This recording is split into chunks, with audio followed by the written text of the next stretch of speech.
arranged marriages or love marriages? What are my thoughts on the two? Which one did I end up going with?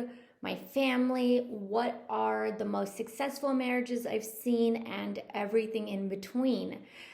This topic is so extremely important, especially for girls that aren't married yet, guys that aren't married yet, and it's a topic that's been heavily requested. So I figured I would jump on to address this, especially as wedding season is starting up again, given that a lot of people had to postpone their 2020 wedding plans to 2021. I am seeing a resurgence of events as well as pressure on young girls to find the one, essentially, to find a partner. And I think it's just such an important topic that I want to dive into in a very unfiltered way, and within different lenses.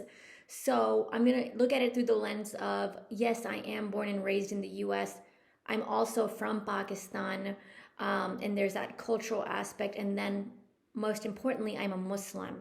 I'm a Muslim woman. And so how do I view marriage in the middle of all of these lenses, per se? So that's what I'm going to tackle today. But before we dive into that, hit the subscribe button, please. Let me know what my next video should be about. As always, you guys are the ones who are going to help guide me to create the most valuable content. So I appreciate the people who requested this one. So Nosh and I got married 6.5 years ago. 5.5 years ago. We were a love marriage, 100% a love marriage. However, what's really funny about this is that our parents knew about it since day one. Literally, as soon as we started to feel like we were into each other, like even before he officially asked me to be his girlfriend, our parents had met each other. So that was our attempt at kind of letting our families know, hey, we're not screwing around. This is someone I am really interested in. And it was really my parents that encouraged me to get to know him. We didn't want to just jump into marriage without getting a chance to properly know each other, because I had been in a really terrible relationship prior to that. So we wanted to make sure that this was going to be a good fit. And so Nosh and I, from the time we got together to the time we got engaged, it was exactly 6 months. And at the 6-month mark, we got engaged. And then a year and a half later than that, we were married. And I felt like that was a pretty good timeline for us. I kind of sometimes think that maybe I got married maybe a year too early or so. I felt like I needed a tad bit more time to mature up, and to learn some real world things, such as to like manage a home and myself and independence a little bit more. But ultimately, I'm really happy with how our life has worked out. Our beautiful marriage has unfolded, and truly taking that time to know him prior to getting married was very important to me. But does that mean that I prefer a love marriage over arranged marriages? Let's talk about like what I've seen, and in my family too. But please allow me to take quick chai sip breaks because I need that. So, my mom and dad were a love marriage. My sister and her husband are a love marriage. My brother and his wife are a love marriage. But a lot of my relatives have gotten arranged marriages. A lot of my friends have gotten arranged marriages. And a lot of my friends and relatives have gotten love marriages. So I've seen both ends of the spectrum. And I don't mean to be vague with this, but I've seen extremely successful love marriages, and I've seen extremely successful arranged marriages. I have seen extremely unsuccessful love marriages, and I have seen extremely unsuccessful arranged marriages. And I have tried to understand why. What makes a marriage successful? What makes a marriage unsuccessful? How can you improve your chances of being with the right person? And what are some factors that you can do ahead of time to prevent an unsuccessful marriage or a divorce. These are topics that I have really spent some time dwelling on, and I hope that for anyone watching this, whether you're married or not, I truly hope this video brings you some value. Now, by no means am I a researcher or a psychologist, but I do study everything around me. I observe, I try to detect patterns. And one thing that I noticed with arranged marriages that caused a lack of success was dishonesty. I have seen cases where I've seen multiple cases where people were not honest with the other party about very important topics, extremely important topics such as, their past or health or what they wanted from the future. There was just a lot of dishonesty in attempt to seal the deal, to get married, without a lot of thought put into what would happen after once the truth came out. And I think that I've also seen that in love marriages, dishonesty, but I'm just talking specifically about the arranged marriages right now. I think if you're going to go into an arranged marriage, there should be a lot of conversation. And if you're extremely religious, then yes, keep a mihram present. But I think that honesty should be at the forefront, again, of arranged marriages and love marriages, but you need to give yourself enough time to get to know the other party. In the marriages that I've seen that are extremely successful arranged marriages, where they didn't rush it, it wasn't like, oh, we are going to meet 3 times and then bat baki. Like, no, take time to get to know each other, what the other parties want, what the families want.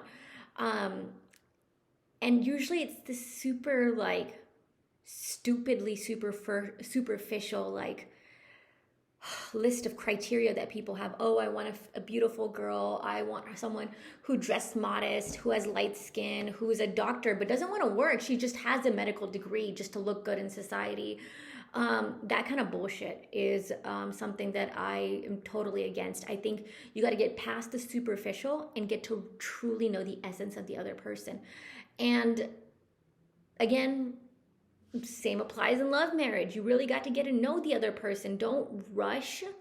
And I normally see the honeymoon phase of a relationship kind of fizzle out after like the 4 to 6, 7 month mark, sometimes up to a year. But that's when some of like the deeper, larger issues and red flags and problems start to surface. And you have to see how a couple can handle conflict as well as conflict resolution.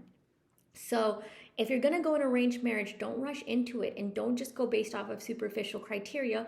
Make sure you get a chance to truly and honestly get to know the other person. Give yourself time. Okay, don't rush into anything. And also study the compatibility of the families. How do your family react with the other's family and vice versa, and give them a chance to have their relationship mature as well, because truly marriage is not 2 individuals getting married, it's 2 families getting married. In love marriages that I've seen that are completely unsuccessful, oftentimes I feel like infidelity is at the root of that. Like you expect, hey, I'm the love of your life, you're going to settle down, and then infidelity comes and dismantles that. And I also see like incompatible lifestyles, like where one person is a lot more conservative and their spouse is just like a lot more liberal, or vice versa, and they just can't seem to bring their lives together. I have seen that very, very often as well too. And I think those are conversations you should have ahead of time and understand ahead of time. I also see sometimes that people go into a love marriage thinking, oh, well, I can change that person. Don't try to change. You can influence. Of course, you can positively influence in your marriage, but don't go into a marriage with the like requirement that you're going to change someone. You know what I mean? So those are some of the things I've seen that have caused unsuccessful love marriages. Now, what makes a successful, like once you say I do or kabul hai or whatever, I think that what makes a successful either love marriage or arranged marriage is just invest in your relationship. Couples therapy should not only be when your relationship is almost near divorce.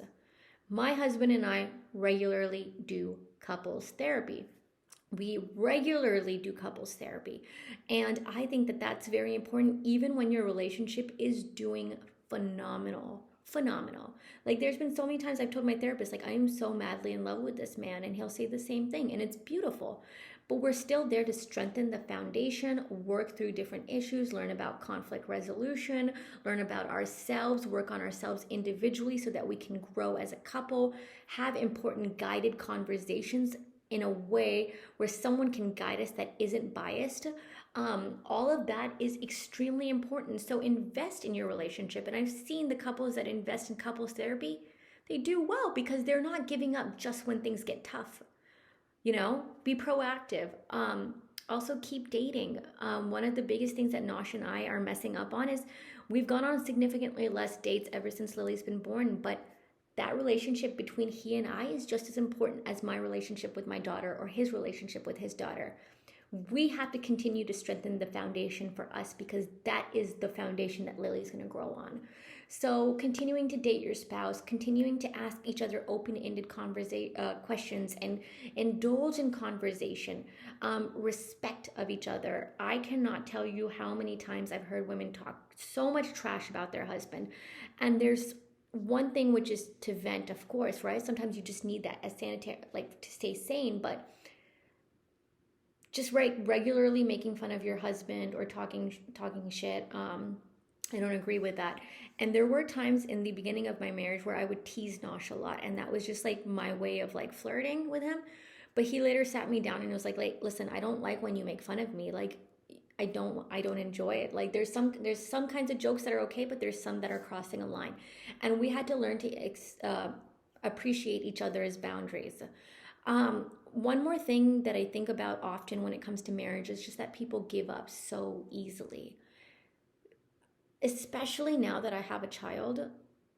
Like, I talk to Nosh all the time, like, for the sake of her and for us, we got to work through our problems. Like, it can't just be like one day, hey, I'm just done, right? Like, we gotta try. It's like, I know that we can find happiness with each other if we both are committed to doing that. Of course, if we were to, does that mean we're never gonna break up? We're never gonna break apart? Like, God forbid. I hope, may Allah like always protect my marriage. But I know that for me, it is one of the most important things in the world, and I'm not gonna give it up so easily. I'm not gonna, I believe that God wants us to fight for our marriages and to fight to keep our families together whenever possible. Now, in the case of, for example, domestic abuse, infidelity, like big things like that, if you feel like you need to get out, right? Get out, but don't give up on marriage easily. Like, always explore all options first before making that big step. And I know that not really many people want to give up easily, but I do believe that the generations before us, yes, they were silenced during a lot of difficult moments, but also they really wanted to protect their marriage as well too, a lot more firmly. And I think that that's just something that I have tried to live by in my own life, is just to protect this union. My husband knows I will never, ever, ever cheat on him. He knows that deep down inside. Like, I am going to be loyal to you till the day I die.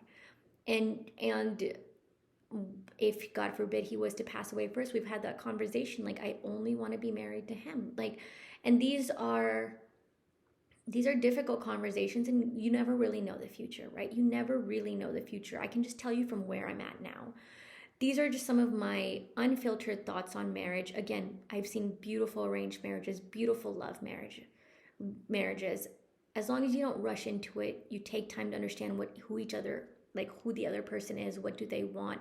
I think both can be extremely successful. And yes, the beautiful wedding dress and the beautiful wedding event is all really great and nice.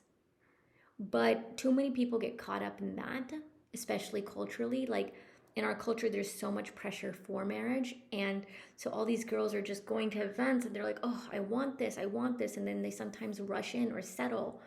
Guys, who you marry is going to be probably the most, or at least one of the most important decisions of your life. Don't settle. Don't rush into it. As for how to find the one, there's different avenues, right? You can, I've had lots of friends that just had mutual friends or bumped into their significant other at school or organizations or in friend groups at parties, events, or it was a family friend or it was a friend of a friend and it was an introduction, or it was through a rishta auntie, or it was through an app.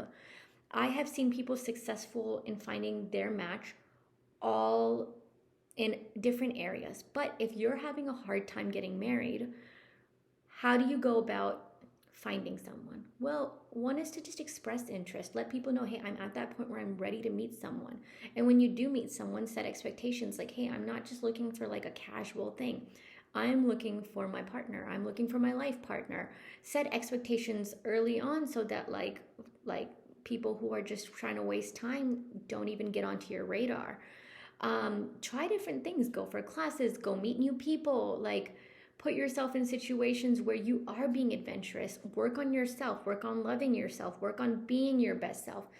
These are all ways that I think that you can go about meeting the love of your life, and be fearless when you do so. If you like someone, tell them. I know easier said than done, but I did with Nosh and it worked out beautifully. So I hope this video helps. Again, just a really open, candid discussion on the topic of marriage. Again, let me know what video you want to see next and comment below. Are you in an arranged marriage, a love marriage, advice for people who are looking to get married, how you met your significant other? I want to hear all your stories below. Thanks.